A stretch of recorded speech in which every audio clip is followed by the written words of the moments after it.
अस्सलामुअलैकुम दोस्तों, 1526 की पानीपत की लड़ाई के बाद बाबर द्वारा स्थापित की गई मुगल सल्तनत हिंदुस्तान की दूसरी सबसे बड़ी सल्तनत थी और इस सल्तनत ने हिंदुस्तान में 330 साल तक हुकूमत की।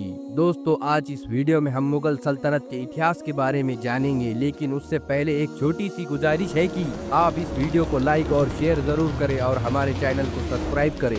दोस्तों, इस सल्तनत की नींव बाबर ने 1526 में रखी थी और इस सल्तनत को सबसे ज्यादा अकबर और औरंगजेब बादशाह ने फैलाया था। दोस्तों, इस सल्तनत की कैपिटल दिल्ली थी और मुगलों के दौर में भारत सोने की चिड़िया कहलाया था। उस वक्त भारत की जीडीपी दुनिया की 25% थी। मुगलों ने कई भव्य इमारतों का निर्माण भी करवाया और इसके सबसे ज्यादा श्रेय मुगल बादशाह शाहजहां को जाता है, क्योंकि इन्होंने ही दुनिया की 7 अजूबे में से एक ताजमहल का निर्माण करवाया और कई भव्य इमारतों का निर्माण मुगल शासकों द्वारा किया गया, जिसमें लाल किला, आगरा फोर्ट, जामा मस्जिद, हुमायूं टॉम, बुलंद दरवाजा, बीबी का मकबरा और कई सारे लोकप्रिय इमारतें हैं, जिन्हें देखने के लिए आज भी लाखों की तादाद में लोग आते हैं। दोस्तों, मुगल सल्तनत भारत के साथ साथ पाकिस्तान, बांग्लादेश और अफगानिस्तान तक फैली हुई थी और ये सल्तनत अपने वक्त की सबसे ताकतवर सल्तनतों में से एक थी।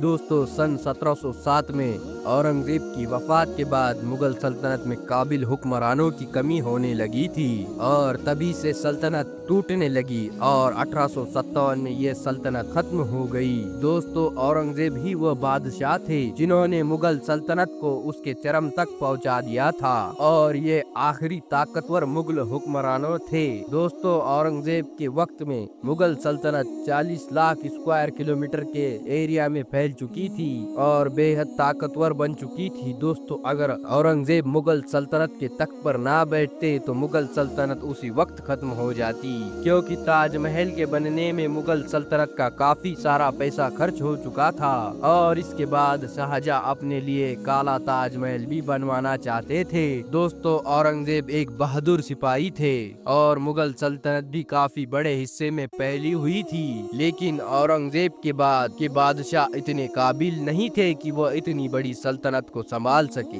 दोस्तों, बादशाह बनने के बाद औरंगजेब ने मुगल सल्तनत का विस्तार करना शुरू किया और उनके हक में मुगल सल्तनत अपने चरम पर पहुंच चुकी थी और इन्होंने मुगल सल्तनत को साउथ इंडिया तक पहुंचाया। खासकर बीजापुर और गोलकुंडा की दक्कन राज्यों पर कब्जा करने के बाद मुगल सल्तनत काफी मजबूत हो गई थी और इस ताकतवर बादशाह ने मुगल सल्तनत को एक सुपर पावर बना दिया था।